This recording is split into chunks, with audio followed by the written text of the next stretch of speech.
செய்தி ஒன்றோடு உங்களை இணைந்து கொள்கின்றோம்.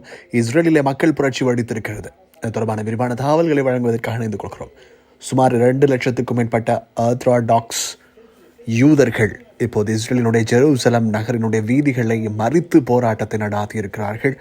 தாங்கள் இராணுவத்தில் இணைவதை விட சிறைச்சாலையில் சென்று மடிவது என்பது மேல் என்று அவர்கள் தெரிவித்திருக்கிறார்கள்.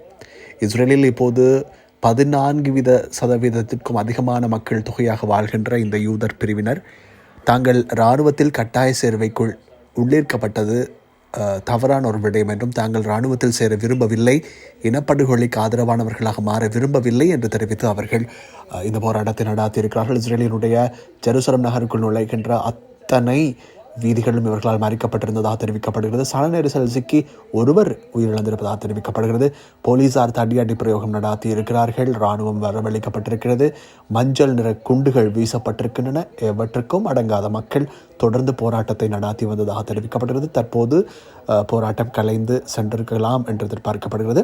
ஏனென்றால் யூதர்களினுடைய மிக முக்கியமான பிரிவாக கருதப்படுகின்ற இவர்கள் ஆரம்பத்திலிருந்தே காசா மீது திணிக்கப்படுகின்ற போரினுடைய எதிர்ப்பை வெளியிட்டு வந்தார்கள்.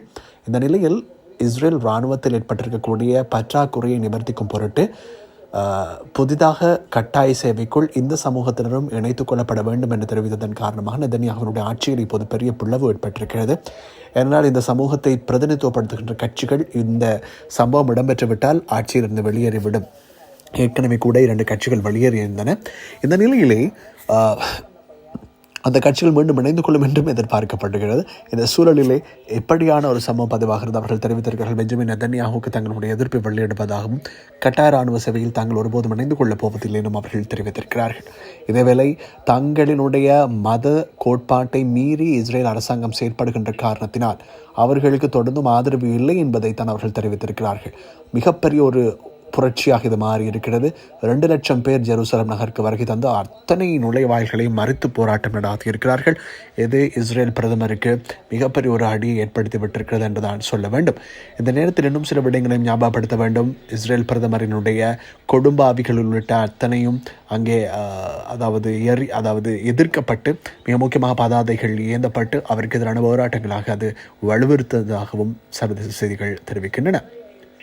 இதேவேளை அமெரிக்க ஜனாதிபதி டொனால்டு ட்ரம்பினுடைய ஒரு அமைச்சரும் இஸ்ரேலுக்கு வர இருந்தார், குறிப்பாக எரிசக்தி அமைச்சர். என்றாலும் அவர் தன்னுடைய பயணத்தை ரத்து செய்திருப்பதாக தெரிவிக்கப்படுகிறது. குறிப்பாக மீண்டும் காசாவில் அவர் போரை ஆரம்பித்திருப்பதால்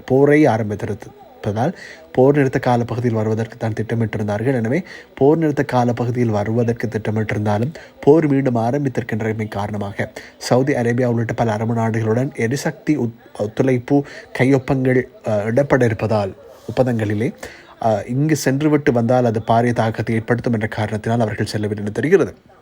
இது எப்படியோ இப்போது இஸ்ரேலிலே இந்த புரட்சி மிக பிரபலமாக இப்போது மாற்றப்பட்டிருக்கிறது என்று தான் சொல்ல வேண்டும். தொடர்ந்து மனிதர்கள் அன்பான நேயர்களே.